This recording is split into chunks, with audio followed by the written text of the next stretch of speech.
Yes, and welcome to Just for Clicks. I am Michael Buckheister, the host of this fine establishment, and we are back at RTF Studios. We had a little hiatus with the ice storm the last couple days, got the stuff back together, everything put back together, and now we're rolling again like we once was. But on today's show, we're going to recap some college scores from yesterday. We're going to preview some NFL pick'ems as well. All that and much more right after the intro.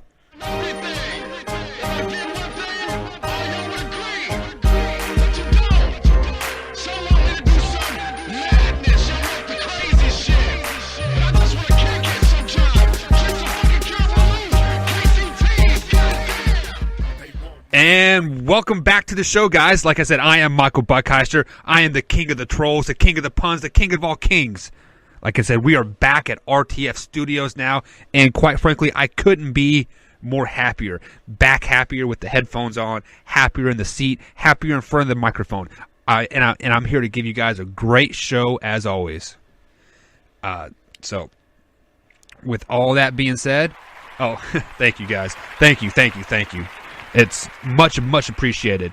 So let's go ahead and recap some college scores from yesterday. We're just going to go through the top 25 here, just to kind of give you guys a lowdown of what happened yesterday. Number one, Alabama did continue their stride. They beat Citadel 50-17. Of course, I picked that one. If you picked against Alabama and in the game, I don't know what you're doing with your life, but you need to go get checked out. Next up, we had number 2 Clemson hold their own versus Duke, 35-6 in an ACC matchup there. And next up, we had number 3 Notre Dame continue their true to form, 11-0 on the season now. They pretty much manhandled Syracuse, 36-3. Syracuse got a late little field goal toward the end of the game there, just to make it not a shutout, I guess. As much as you know, I have picked Notre Dame to lose to 2 weeks in a row now. And you know what? Buck Nasty here might be on that Notre Dame train now. I might be drinking their Kool-Aid. I might be buying their fried chicken. I don't know. It is hard to tell. They don't have too much of a schedule left, as far as I know. I really haven't looked too much forward into it, but 11-0 on the season. They manhandled a number 12 Syracuse team, 36-3. Moving on to number 14 Michigan. This was a little bit closer than I think most Michigan fans want to take it. Think it. But the final score was 31-20. Michigan was losing 17-15 going into halftime. So, is this Indiana team really a team to mess with in the future in the Big Ten? Who knows? Only time will tell. But I certainly know that Michigan was overlooking them this week. Looking forward to that Ohio State. They come back in the second half and handled their business. Just moving along here, number 6 Georgia did handle business against UMass 66-27. Next up is a game that I watched pretty closely here. This Murray kid from Oklahoma, I believe Kyler Murray is his name. He is a real deal, guys. If he doesn't have your Heisman vote, I don't know. But Oklahoma did handle business against Kansas there, 55-40. Rumor is that Les Miles is going to KU. As I dig deep more into this, and I'm going to cover this tomorrow on Monday's show here, so stay tuned for that. Number 7 LSU handled their business against Rice, 42-10, and the buys of the non-buy SEC games there. And like another game I picked wrong here. I picked Arizona to upset Washington State. That did not happen. Washington State handled their business 69-28 against Arizona. Another pick wrong here. Oklahoma handled business against number 9 West Virginia, upsetting them 45-41, pretty much eliminating West Virginia out of the college playoff race. I expect them to drop down to 17 or 18th in the nation. Next up, Ohio State skinned by past Maryland here, 52-51. The only reason why the game ended was because Maryland went for 2 in OT and they failed. So Ohio State fans, count your stars right now. But good luck next week against Michigan. You're going to need it. And the ESPN matchup of the night was UCF versus Cincinnati. UCF did come out on top. The Golden Knights 38-13. Number 13 Florida handled business against Idaho 63-10. Penn State number 14 beat Rutgers 20-7. And another great game in the Big 12. Texas did hold their own at home versus Iowa State. Number 16 24-10. Moving on here to the Big Blue Nation, Kentucky Wildcats beat Middle Tennessee State 34-23. This was a very the score was closer than what the game actually was. Kentucky pretty much dominated the whole game, but we'll get that into later on the Big Blue Breakdown on Wednesday for you guys to join us here. Number 18 Washington defeated Oregon State 42-23. Number 19 Utah Utes beat the Colorado Buffaloes 30-7. And the upset that I picked, yes, I picked this upset.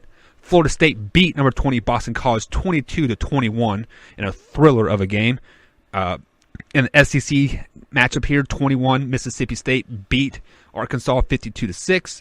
Number 22 Northwestern did beat Minnesota 24-14. Number 23 Utah State beat Colorado State 29-24. So just going through those picks real quick, I can see that I missed two or three. A couple of those were upsets that I was picking, that I was kind of banking on. But the real surprise to me of the day was the Oklahoma State West Virginia game. West Virginia had a very commanding lead going into halftime, and they blew a 21 or 24 point lead going in that game. So I don't know, if they kind of pumped the brakes and said, hey, this is Oklahoma State, they're going to fold up and give up.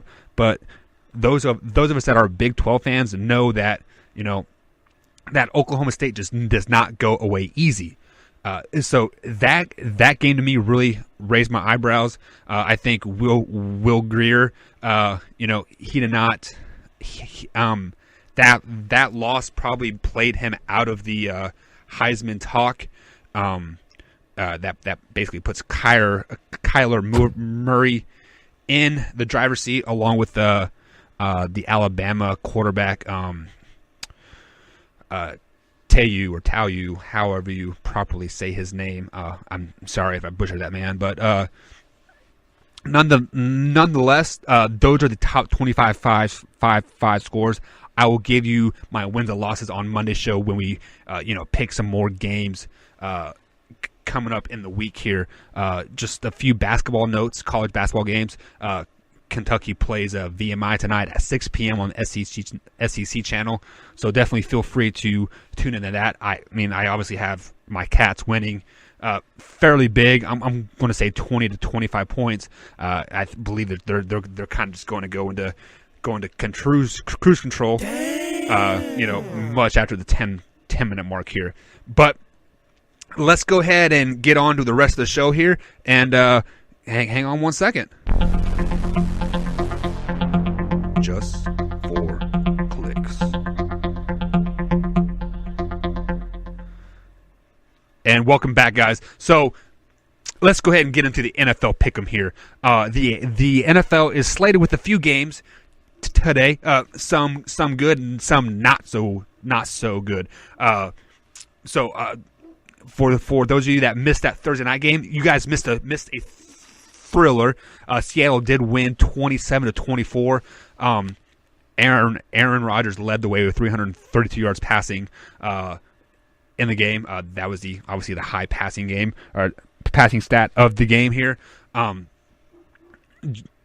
Just so you guys know, I did pick Green Bay to win this game, and that went with every instinct that I know about Thursday night games.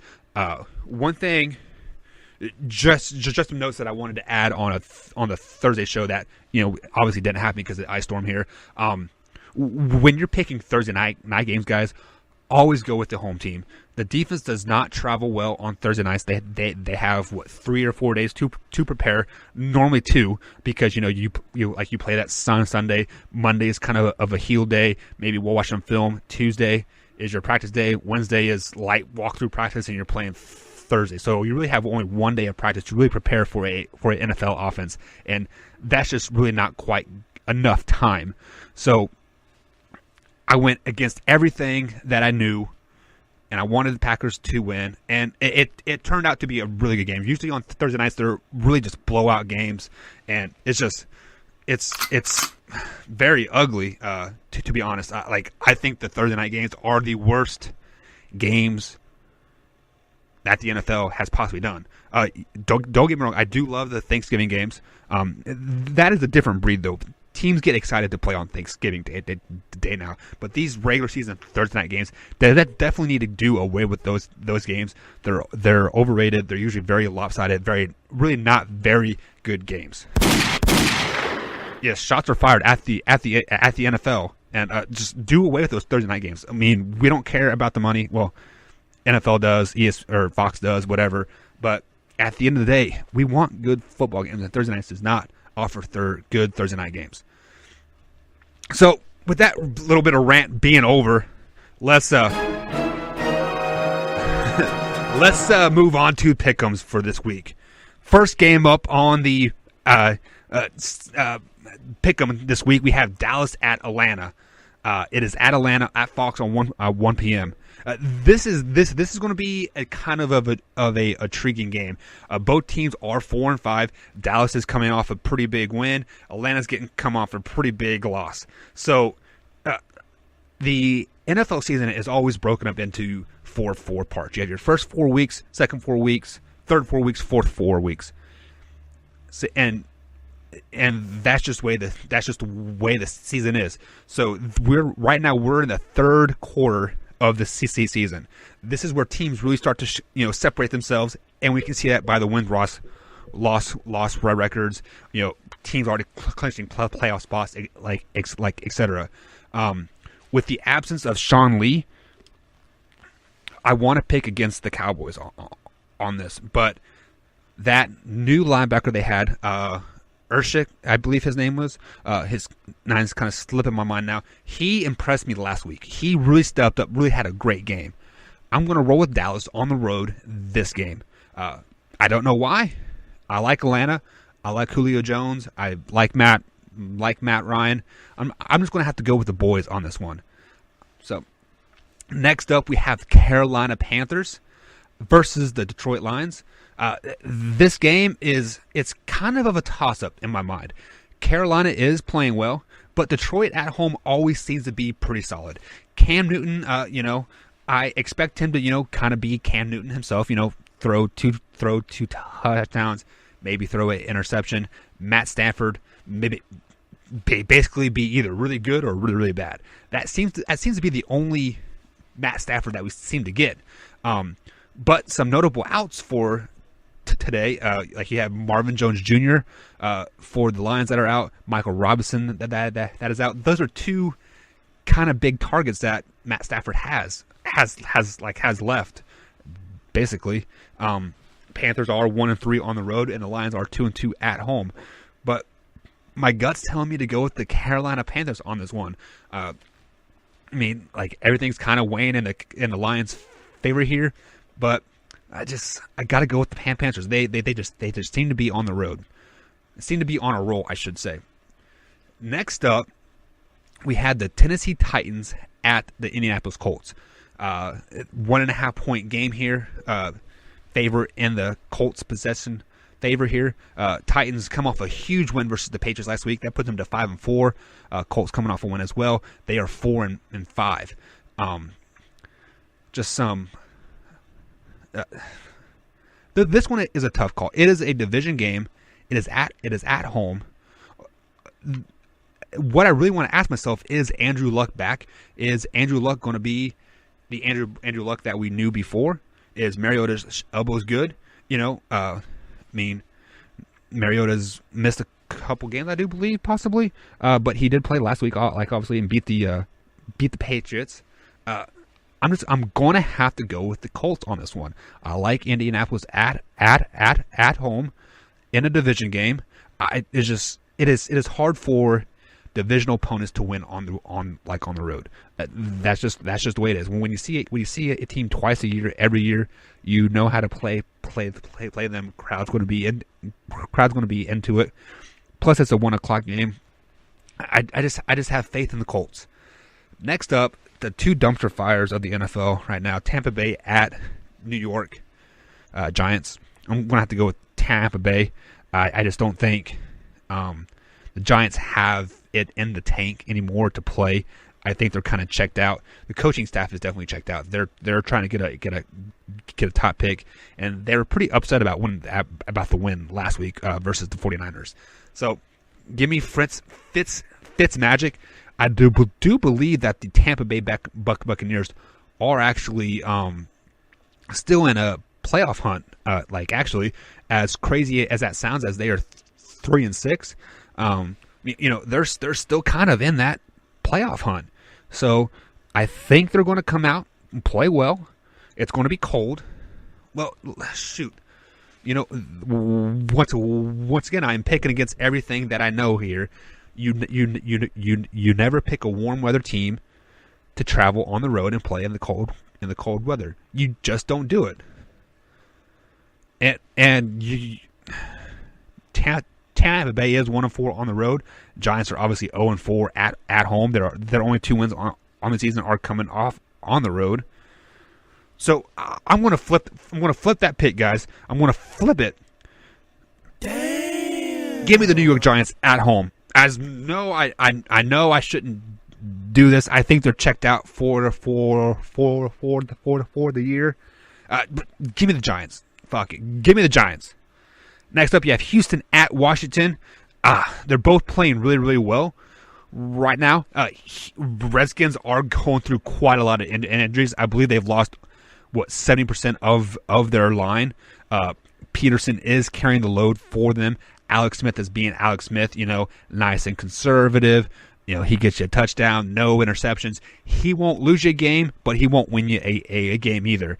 So if it's close, it's going to be the Houston Texans. I like Watson, breaking a run free, that kind of thing.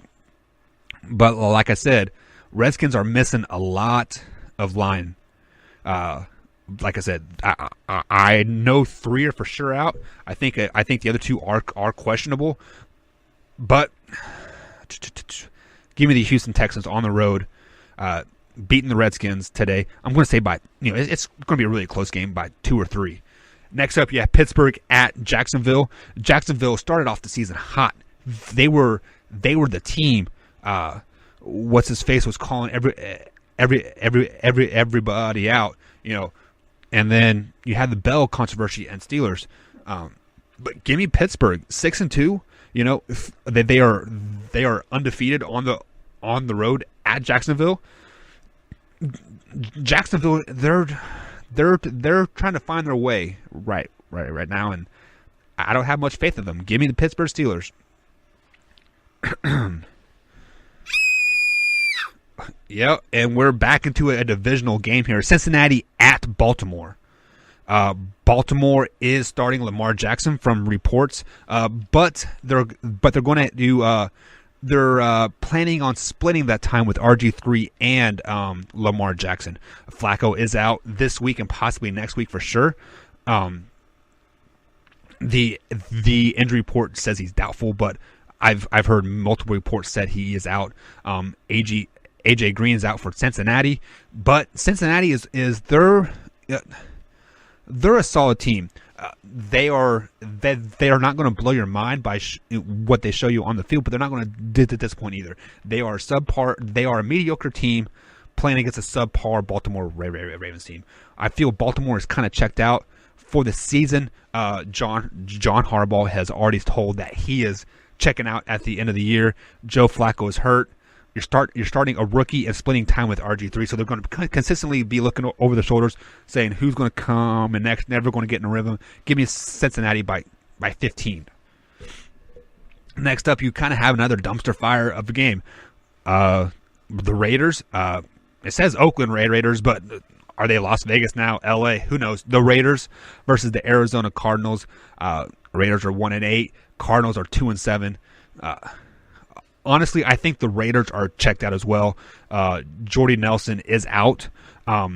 They are believe he had a quad injury, but he is been saying he's going to retire. That's been the report. If you've been listening to RTF Sports Talk like it all, I broke that breaking news on there. Say that Jordy was going to retire. He has not officially retired yet, but the Raiders are struggling to stay afloat right now. And with this loss to Arizona, they're going to implode on themselves. Look for Derek Carr to, rumors get surface again about trade, whoever else. So Arizona probably by a lot.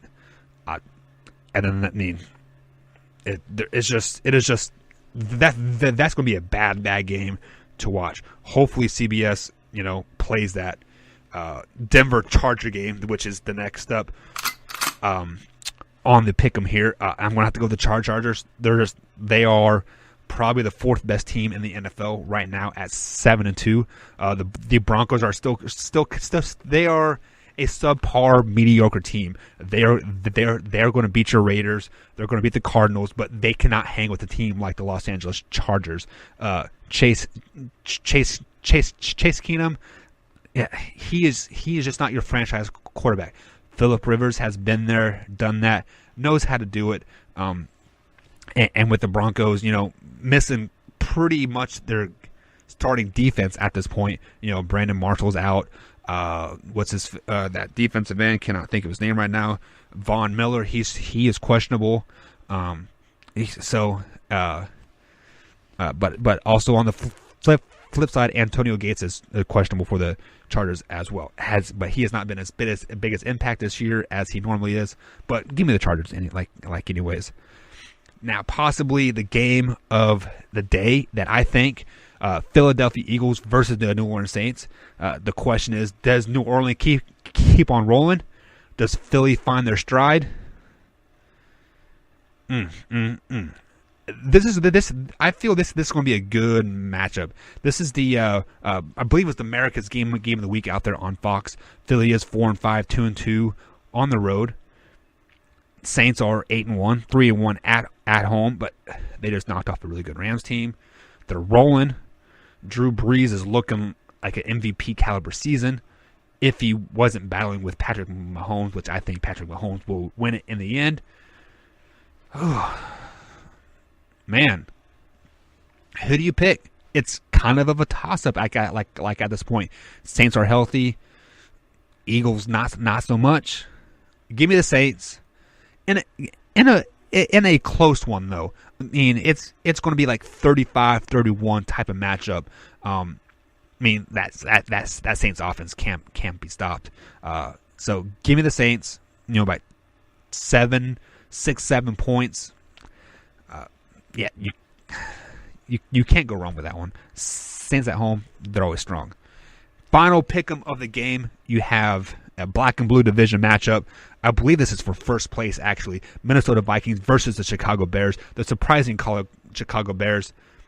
Well, other people are calling them surprising, but I picked them to win the division. Mark that down. Back in July or August, whenever RTF Sports Talk started, I picked the Chicago Bears to win the division. I had faith in them. I did not have faith in Mitchell Trubisky, but I had faith in the rest of the team. I had faith in that defense. I had faith in those wide receivers in that line. I pictured Mitchell Trubisky being the game manager that Alex Smith was for the Kansas City Chiefs. That's how I kind of picture him. Now, this is at home for the Chicago Bears. This is a big game for the Bears.